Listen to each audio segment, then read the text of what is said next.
Graça e paz, queridos! Vamos dar continuidade à nossa série acerca do nosso combate contra o divórcio. Na gravação de hoje, nós vamos meditar acerca dos extremos. Há um extremo nas igrejas de que a liderança, enfim, casa e descasa, faz diversas cerimônias, não ensina o povo desses detalhes que estamos aprendendo. Aí por causa disso o povo se separa por qualquer motivo, e aí a liderança se torna cúmplice, casando outros casais que não poderiam estar no segundo casamento, enfim. Há esse extremo.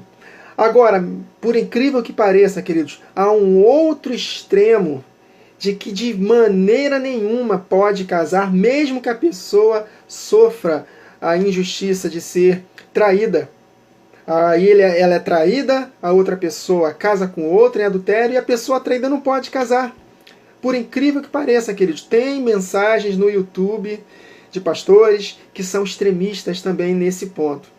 Só que nós vamos alcançar o equilíbrio. Os irmãos já sabem, né? Jesus falou em Mateus 19 que a única exceção fora a morte é o adultério de uma das partes, por uma coisa que ele mesmo estabeleceu, que é a carta de divórcio. Então, queridos, não tem o que discutir. E nós vamos apenas fechar esse entendimento equilibrado aqui nessa gravação. Então, esse outro extremo, né, de pastores conhecidos, dizendo que se a pessoa, mesmo que seja traída, injustiçada, ela não pode casar novamente de forma alguma. Eles pegam dois textos isolados e estabelecem essa doutrina. Lucas 16 e 18. Lucas escreve da seguinte forma: qualquer que deixa sua mulher, Jesus falando, né? Qualquer que deixa sua mulher e casa com outra, adultera. E qualquer que casa com a mulher repudiada pelo marido, também adultera. E em Marcos capítulo 10, versos 11 e 12, e lhes disse, Jesus, qualquer que deixa sua mulher e casa com outra, adultera com ela. E se a mulher deixar o seu marido e casar com outro, também adultera.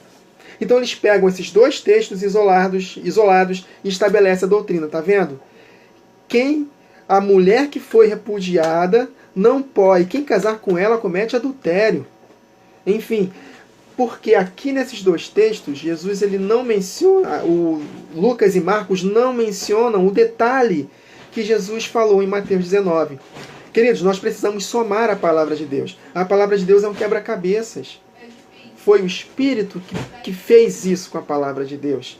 Salmo 119, se não me engano, verso 160, está escrito lá que a soma da palavra de Deus é a verdade. Então a palavra de Deus precisa ser somada. Então Lucas e Marcos não detalharam o que Mateus detalhou. Então eles pegam esses dois textos isolados e falam, tá vendo? Jesus não fala de exceção nenhuma aqui. Como é que pode? Ignoram o texto de Mateus 19? Eu até estou lembrando aqui dos dois malfeitores, dos dois ladrões na cruz. Mateus 27 está relatado que Jesus foi crucificado entre dois ladrões, um à direita e um à sua esquerda, e os dois blasfemaram contra Deus. E termina, não fala mais nada.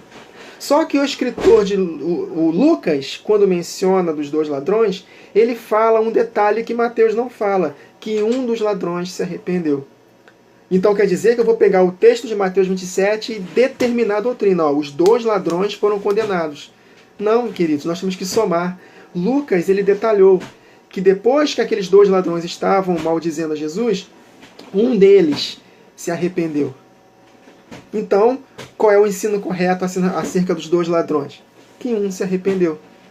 Então, a mesma coisa, eu não posso pegar esses dois textos isolados aqui de Lucas 16 e 18, Marcos 10, só porque Jesus não mencionou aqui a única exceção e dizer que mesmo a pessoa traída não pode casar. Como assim? Se em Mateus 19 está claro que Jesus detalha essa exceção. Então, a pessoa que casada, o casal que morreu, um dos cônjuges morre, também não pode casar, porque Jesus não menciona isso em Mateus 19.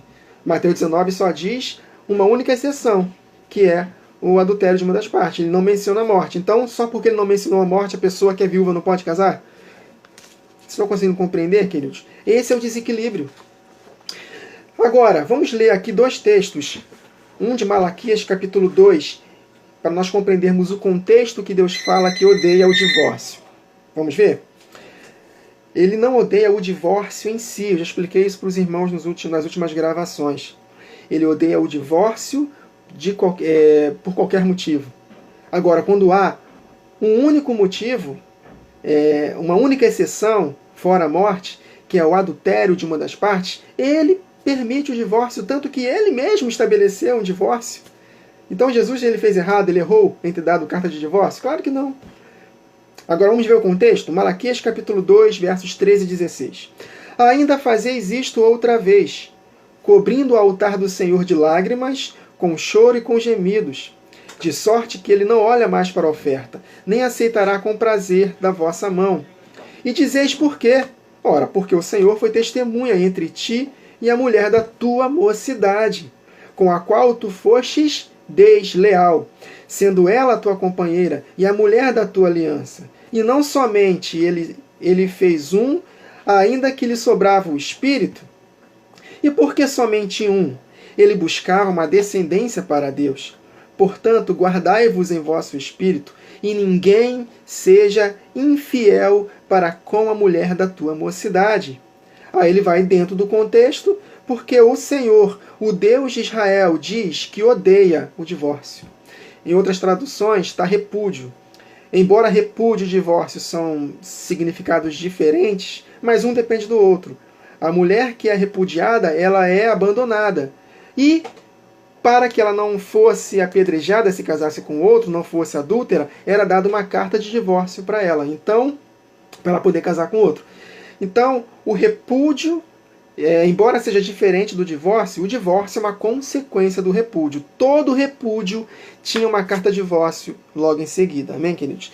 E Jesus odeia o divórcio. O repúdio ou o divórcio. Amém? Então ele odeia o divórcio. Nesse contexto aqui de infidelidade com a mulher da mocidade. E ele continua. E aquele que encobre a violência com a sua roupa, diz o Senhor dos Exércitos. Portanto, guardai-vos em vosso espírito e não sejais desleais. Então aqui há claramente uma cláusula, uma exceção, por causa da dureza de coração, por causa de um adultério por parte dessa pessoa aqui, desse sacerdote, qualquer pessoa. Isso serve para mulheres também. Deus odeia o divórcio por qualquer motivo, que não seja a única exceção que ele estabeleceu fora a morte, que é o adultério por uma das partes. Compreenderam que Deus odeia o divórcio nesse sentido? Ele não odeia todo o divórcio, não. Todos os divórcios, fora a única exceção que ele estabeleceu, que é o adultério de uma das partes.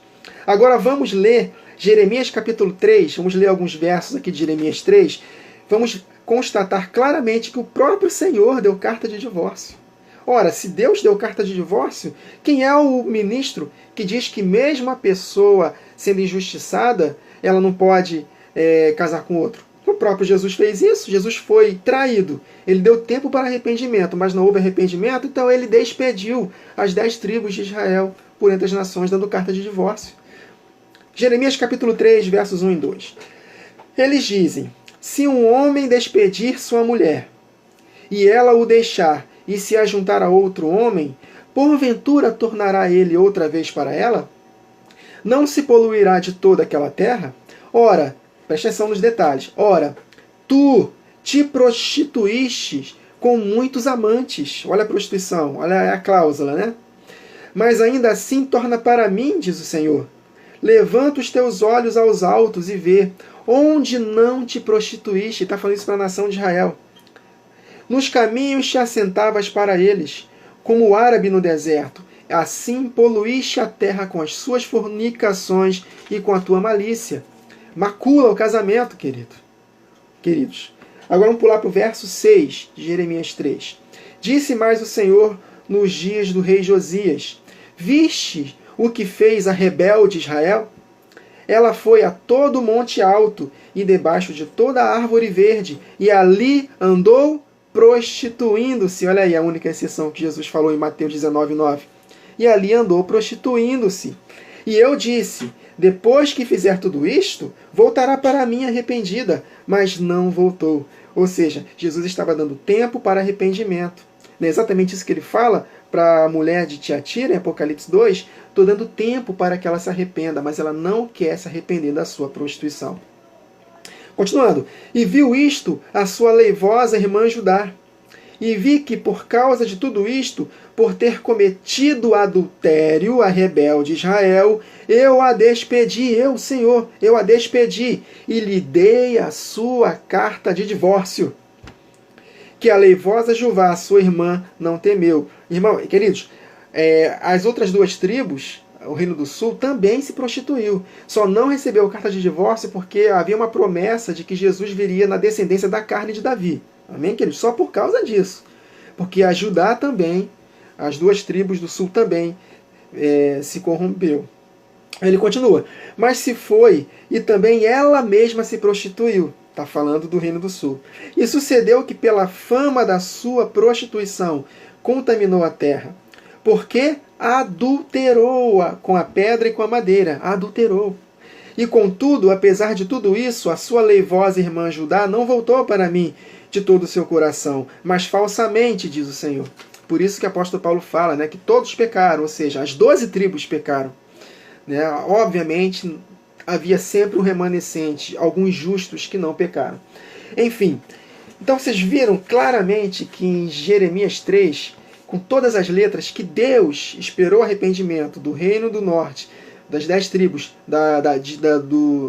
do reino de Israel, né? Porque o reino do sul era chamado de reino de Judá, e o reino do norte, das 10 tribos, era chamado de reino de Israel. E ele deu tempo para arrependimento. E mesmo assim eles não se arrependeram da sua prostituição. Então Jesus deu carta de divórcio. Queridos, eu falo Jesus no Antigo Testamento porque Jesus sempre existiu, juntamente com o Pai. Né? Tudo que aconteceu no Antigo Testamento foi através de Jesus também, né? Através do seu Espírito, que é unido ao Pai. Então, ele deu carta de divórcio. Então, como é que vem um líder famoso, queridos, que no seu canal está lá com todas as letras, né? Defesa do Evangelho, está defendendo nada. Em primeiro lugar, é calvinista. Em segundo lugar, fala essa asneira aí. Então, queridos, não tem como. Vamos dar um exemplo. Vamos supor que eu tenho 25 anos. Minha mulher me larga, me trai com outro. Eu tenho todo o resto da minha vida, recebi uma baita de uma injustiça. E eu não posso casar com mais ninguém? Então eu vou pecar com outro tipo de prostituição, vendo prostituição na internet, masturbando, eu vou ser condenado do mesmo jeito. Não, queridos. Tem que alcançar o equilíbrio. Jesus, ele deu uma única exceção em Mateus 19, que é exatamente porque ele mesmo deu isso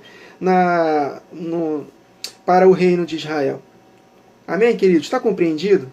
Então, cuidado com os extremos. Uns pastores, uns líderes, casam e descasam, estão nem aí. Não ensinam, nem conhecem. Às vezes nem conhecem esse assunto. Já o outro é extremo. Não. Casou, já era. Ainda que teu marido ou tua mulher te abandone, você não pode casar com mais ninguém. Tendo como base 2 textos isolados. Mas nós precisamos somar a palavra de Deus e vermos o contexto completo. Amém, queridos? Então, se você, um exemplo, né, foi traído, e essa pessoa que te traiu, conhecendo a verdade, casou com outra pessoa, você está livre para casar com quem quiser, contanto que seja no Senhor, tá bem?